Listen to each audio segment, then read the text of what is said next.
Dragon Quest Monsters Joker 1 and 2 are essential entries in the Monsters franchise. Based on the ever-popular Dragon Quest 8 and 9 respectively, Joker 1 and 2 injected a great deal of personality and player agency into a series not starving for the additions made, but all the better for having them. Both titles were an exercise in transitioning the Monster series into 3D spaces and new hardware.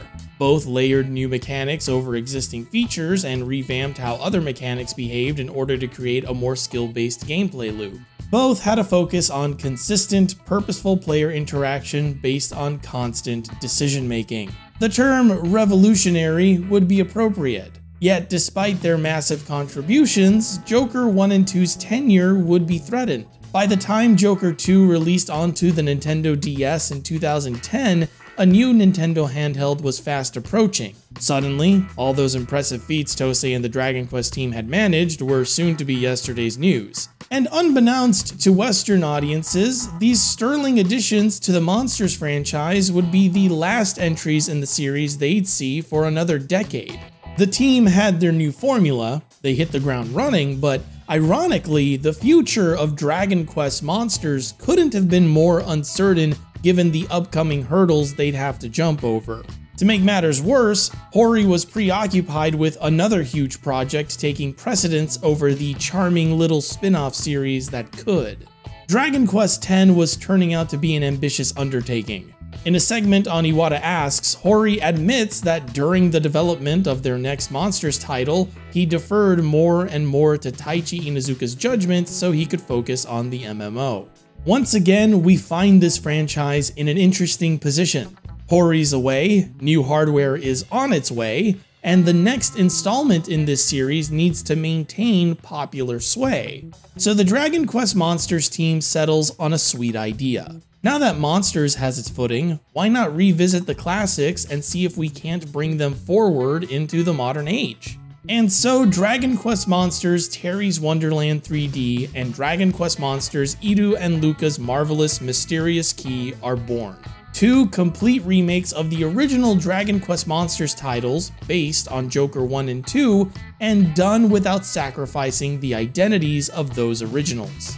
These are pretty faithful remakes while also being fun reimaginings. It's really charming to see 2D sprites and animations brought into the 3D space, to see how those cutscenes translate into 3D models and environments and take advantage of a greater range of motion and camera work. In this regard, both remakes are faithful recreations of their original counterparts with additions rather than revisions. The king from the original Monsters is still as lively and excitable as ever, but characters like Prince Kameha have extra dialogue to evolve your rivalry into a friendship you build with him over the course of the second game. Terry's quest in the original Monsters is established with just a little more exposition to give the player stronger motivation to see it through, and the destruction of Great Log in the Monsters 2 remake is properly portrayed as the tense situation it is. Or at least, how we remembered it being portrayed. That's what Inuzuka and Hori mentioned in their Iwata Asks interview when asked about how they set about bringing the remakes to life. At first, we racked our brains over how much respect we could show to the original title. And then, in addition to the fact that there's an overwhelming difference in what can be portrayed on the Nintendo 3DS compared to the Game Boy, the story of the original was pretty simple. It didn't have any unnecessary explanation. That's why I said to match it to how the players think they remember it. Everything is always better in our memories, so I said I wanted the dev team to match it to that. To be clear, this is in reference to Remake 1, but the directive is still present in Remake 2. New story elements have been added to create a satisfying post-game hook, and characters have been fleshed out with added dialogues and scenes. The monarchs of the ice world have their relationship tested and ultimately come together under the guidance of the spirit of the lake. The king in the desert world is rambunctious and yearns to earn the trust of his people, but is also a coward and struggles with his fears. Villains in the story also get added cutscenes, and the idea of giant monsters from Joker 2 are used here as narrative set pieces to give every vignette a strong central objective. This idea of making the remakes the way people remembered them didn't stop at narrative retellings and character design. The original Dragon Quest monsters' roguelike elements have made an unapologetic return in Terry's Wonderland 3D. Once again, Terry's Wonderland is all about journeying through various portals, scouring the map for holes, which are now wells, and descending as far as you can to hopefully confront a boss at the end of every portal dungeon. The last time we covered the original Terry's Wonderland, we had a big discussion about how long its gameplay loop could satisfy us. The answer we came up with was not long enough. The original Monsters title had large maps, long dungeons, but didn't have the level variety to back it up. The endgame of Dragon Quest Monsters had worn out its welcome by the time you reached it. But this all changes in the 3D space. With enemies now appearing on screen, maps no longer need to be winding hallways to ensure players are getting enough battles to earn experience in. Each floor can be smaller, prioritizing enemy and item density over exploration. It puts a greater focus on the collecting aspects of the Monsters series. Because every floor is smaller and easier to navigate, players can scan the map for any items they might have missed or monsters they haven't scouted without worrying about losing sight of the next well. Being able to see the well in the distance, or even just being able to see dead ends before you get to them, makes exploring less annoying. Coupled with the maximum floors of every dungeon being drastically reduced down to about 2/3 of what they previously were, you're breezing through this remake. There's a slew of quality of life changes the original Monsters was missing, and worthwhile remixes to shake up your expectations. Monsters' roguelike aspects are a perfect fit for Joker 2's giant monsters. In the remake, every floor has a chance to spawn one of these gargantuan, scoutable monsters, tantalizing players with the prospect of gaining an immense boost to their party's strength at the risk of losing their run to it. The special floors you could come across in the original Monsters, like the treasure and mimic rooms, have been expanded, like this one where enemies start popping up everywhere and are all aggroed and running straight at you. The original Monsters had roguelike elements, but was missing a vital roguelike feature, being able to end a run early. This is fixed in the remake, with players having the ability to zoom out of dungeons whenever they want without needing to spend money on items. Speaking of which, you don't lose all your items or gold when you party wipe anymore. Also, boss monsters at the end of every dungeon are now guaranteed to be scouted, as opposed to some being based on random chance in the original. And upon reaching the penultimate floor of every dungeon, you can unlock a teleport to bring you straight to the boss, eliminating the need to delve through the whole dungeon again if you lose to it. Based on these changes around exploration alone, you could say the remake is more forgiving, but I'd say its transition to 3D helped iron out its datedness. If there's one thing I like about roguelikes, it's when they're fast. The original Monsters wasn't. These changes streamline Dragon Quest Monsters into a punchier, more eventful experience. Every run has something going on, whether it's a chance at a rare monster or a record-breaking sprint to the end. And if the run sucks, you can get the hell out of there and start over fresh. I'll take that over getting lost on the 25th floor of a run I wasn't going to beat the boss on anyway. Remake II is more inspired than its predecessor, an unsurprising outcome considering how much more realized the Dragon Quest Monsters concept was for the original second title. The mystery key function from the original 2 has been modernized into a sort of gacha system, with cooldowns on when you can utilize those keys to visit new worlds. The strength of those keys goes up the more you complete certain objectives within the worlds they belong to, increasing the level of monsters and the potential rewards you can receive from them. This incentivizes long-term play and encourages players to revisit their favorite worlds in order to level them up. If Joker 1 and Terry's Wonderland have that small, compartmentalized level design in common, then Joker 2 and Marvelous Key share the sprawling but lived-in environments and worlds. Enemies on the map in Joker 1 and 2 sort of walked around, not really doing anything interesting. But in Remake 2, you can catch them interacting with each other. This small difference in presentation made each environment part of a greater ecosystem and added more visual interest to exploration. The new 3D space also changed how players would get around the vast open worlds of the original. The powers you had in Monsters 2 to help you navigate the world, with the new map changes, there were greater opportunities to use them. Players had a real sense of progression when unlocking new overworld abilities because they were using them more often. Remake 2 also added the Montner, or Monster Partner system. You could customize your very own partner monster on starting a new game and bring it with you on your entire adventure. It also served as a narrative tie-in for the post-game content. The Montner system was a novelty, but it was a nice callback to Caravan Heart and the original Joker's monsters of the same nature. And it gave players a small deviation from the typical monster synthesis they were used to. Wherever the gameplay or narrative had been limited by constraints at the time of making the originals, the remakes fill in the gaps with modern features and convenience. Rather than extend the length of the original's playtime or recreate them completely to resemble the Joker series, the philosophy behind the Joker titles was applied to the remakes. Player agency, high density of interactions, play sessions in episodic chunks. I know this sounds like nonsense. I'll be honest, it's hard for me to describe. What I'm trying to say is, the remakes feel like what the originals would have been like if the team making them hadn't been faced with certain constraints. When Joker 1 and 2 distilled Dragon Quest monsters into a condensed, jam-packed experience, they evolved the series beyond its lightweight beginnings. Both Terry's Wonderland and Marvelous Key were designed to modernize their original counterparts, but they were also brand new entries into the franchise.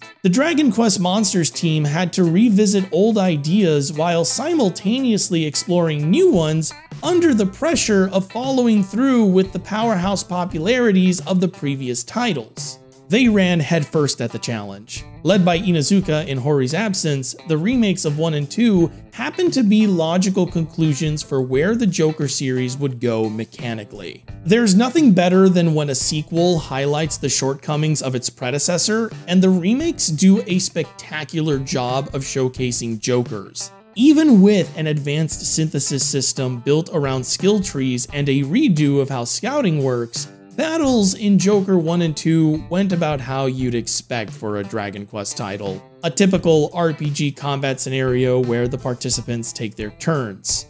Maybe some healing and buffing, your standard fare. This isn't inherently bad, it's what we're used to, right? But what if I told you the added features in the remakes make for the most interesting turn-based combat in Dragon Quest, period? What if you could be put into a scenario where if two monsters on opposing sides of the battle used the same ability on the same turn, they could block each other's attack and cancel them out?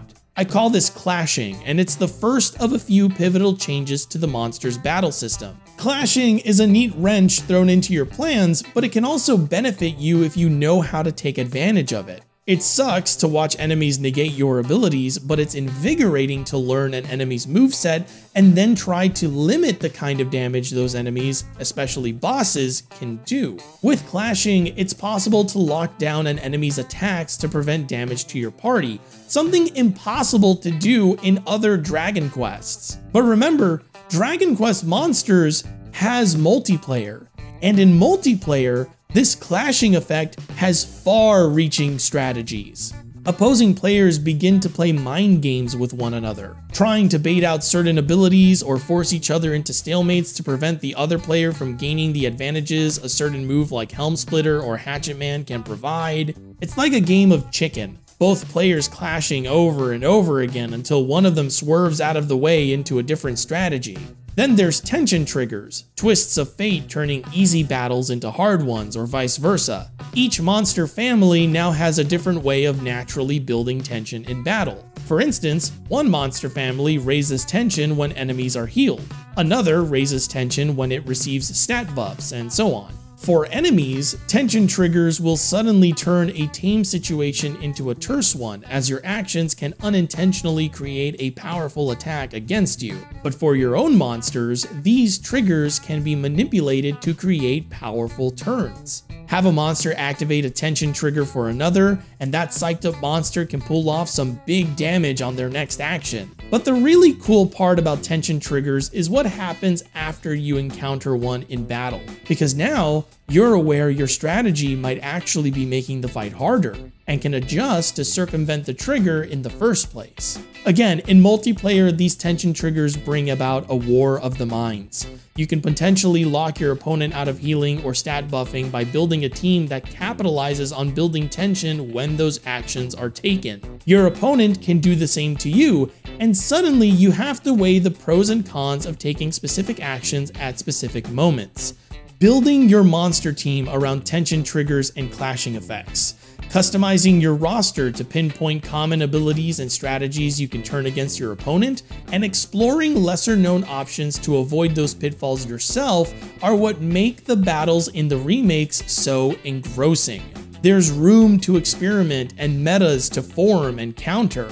The remakes also added a 4th slot to your monster party, and alongside the monster size varieties from Joker 2, opened the door to creative party compositions. Monster sizes in Joker 2 were a great way to change up party composition, but it was admittedly limited to these possible combinations.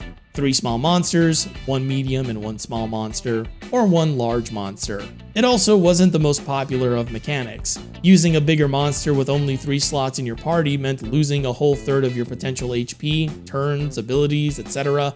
It was neat, but it wasn't very appealing. This is just simple mathematics. Adding an extra monster slot added additional combinations players could build their party with. 2 medium monsters, 1 large and 1 small monster, 1 gargantuan monster, 2 small and 1 medium-sized monsters, or you can be a coward and maintain your 4 small monsters.